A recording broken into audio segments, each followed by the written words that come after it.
Mortal Kombat Chronicles, my long series of short stories set in the MK universe, is now 10 years old.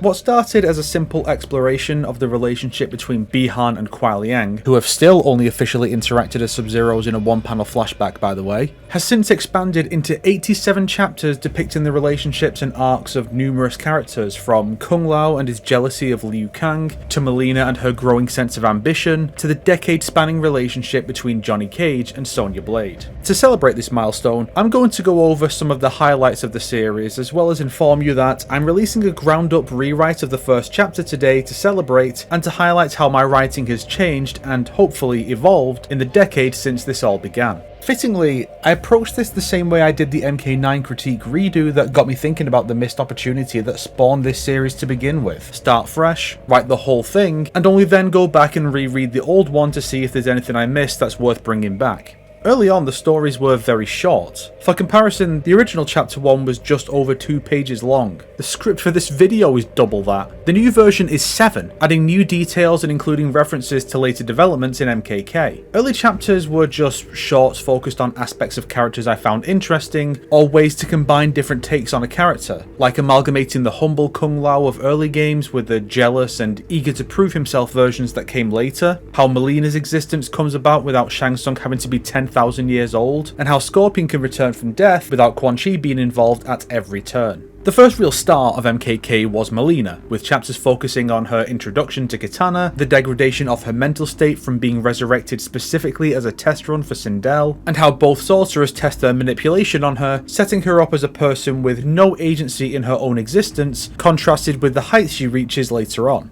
The Royal Redemption was an early sign of the literal lengths the series would go, depicting deception from Sindel's perspective, amalgamating her story with Liu Kang and Ermac into a 20-page epic depicting Sindel's redemption for her past failings. This would kick off the next big multi-chapter arc, with the Royal Reunion depicting Kitana freeing Sindel from Shao Kahn's control to parallel the redemption, and then the Royal Retribution acting as the culmination of this arc with the Edenians rallying against Shao Kahn in Armageddon. Right after this saga began, so did the Superstar trilogy, following Johnny Cage's life story before the tournament, his failing career after it in the original timeline, and his family life after it in the second. This was a key point for both the Cage family getting a lot of focus, and also establishing the multi-timeline narrative that I would later change my mind on. MK11's release with its god-awful story, and finalising that the second timeline had no future, led to Chapter 50 establishing the existence of 2 universes that cross over to set up a version of 11 where Fire God Liu Kang teams up with his mortal counterpart to defeat his Revenant self.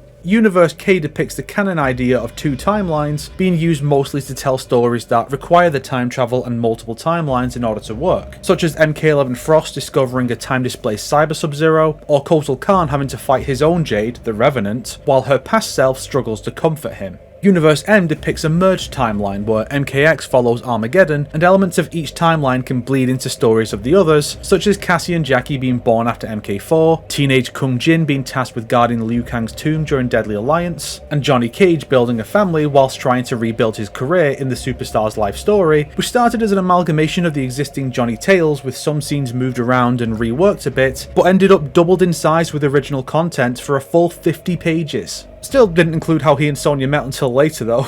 Obviously, Universe M is the one I focused the most on after Chapter 50, explaining how characters go from where they are at the end of the Midway era to where they are after MKX's time skip is a lot of fun. Scorpion and Sub-Zero patch things up after the former was manipulated in MK4. The era of Cabal's Black Dragon transitions into Kano's return to establish a new generation of the clan. Frost joins the Tekkunin after Armageddon and later succeeds Sector. Goro gives up his claim to the Shokan throne in shame over his actions in Deception and Armageddon, paving the way for Queen Shiva. Scorpion regains his humanity after Armageddon. The Revenant roster is reworked to avoid repetition with Deception's resurrected under mind control plot, and Liu Kang becomes a fire god after his restoration from Revenant. After M1K released, that started to bleed into things too, but naturally needed reworking to fit in the world of the classic timelines. There's also a focus on new generation characters for the post-MKX era, since MK11 isn't worth adapting straight, and M1K only works as a multiverse thing. The straightest part of M1K's inclusion is the pyramid battle being used to tell unique multiversal encounters, such as M1K Scorpion and Smoke meeting a heroic Bi-Han, and Janet Cage having her enemies to lovers encounter with evil Sonya. The Edenian sisters have great potential here, and Cassie will as well soon enough. Much of M1K's editions are reworked however. Madame Bo is now Bo Raicho's wife of many decades. The Umgadi are formed by Tanya after Armageddon to protect Empress Melina's rule. And we have female Sector and Cyrax as new original Tekunin members that stay on during Frost's reign. But that's not all for reworking characters. Early on, Collector was reworked into the caretaker of Shang Tsung's island, who gathers trophies and guards the place long after Shang has abandoned it. Cetrion is the motherly goddess of life, and sole voice of reason among the elder gods that she was set up to be. Chronicles is just an elder god who goes mad with no such thing as titans. Jackie Briggs is now a tech expert instead of a boxer, utilising drones and turrets.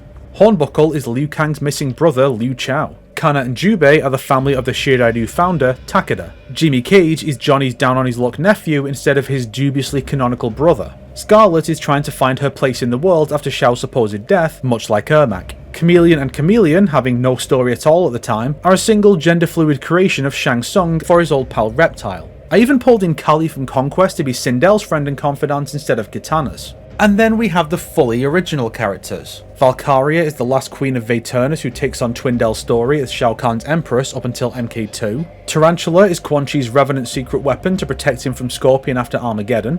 MK11 Eren Black is MKX, Eren's modern day descendant who joins up with Kano. Even Vera Briggs is an actual character, being a Brazilian-American SF medic during MK3 who later quits to get a proper doctorate and is very protective of her husband. She also teaches her daughter capoeira. In terms of individual game focus, Armageddon has easily the most, depicting Sub-Zero facing Noob Saibot and Frost, the villain faction's internal struggle between the Red Dragon and dual Black Dragon factions, Melina placing her love for Tanya over her loyalty to Shao Kahn, the aforementioned Edenian fight with Shao, and the build-up to the event with Johnny Cage, Melina, and Reptile getting focus. Deception comes close, but Armageddon is the transition point between eras, so there's so much narrative to mine there. In fact, some characters were developed and expanded in ways completely original to this series. Shang Tsung loses interest in Conquest, instead entering Melina's service to revel in the accomplishments of his creations. Jax and Vera have a second child who has yet to play a notable role. Kano murdered both Sonya's brother and father, and now wants to complete his generational war on his nemesis. And while not technically part of MKK, Mortal Kombat Ronin exists in its multiverse, telling the story of a samurai Scorpion and Sub-Zero in a more grounded world during Japan's early Edo period.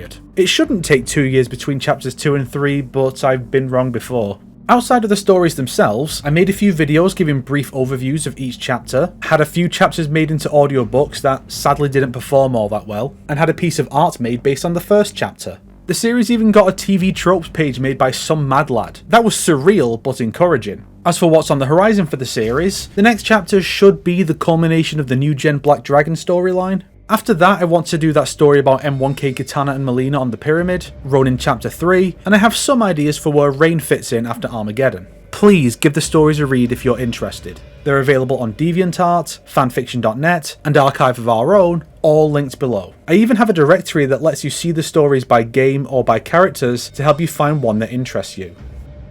If you liked this video, why not subscribe and support me on Patreon like these fine people here? You get early access to new videos for just $1 a month. If not, then make sure to share it with your enemies so they can suffer along with you. Today's recommended video is Whatever of Mine I Feel Like. LOL.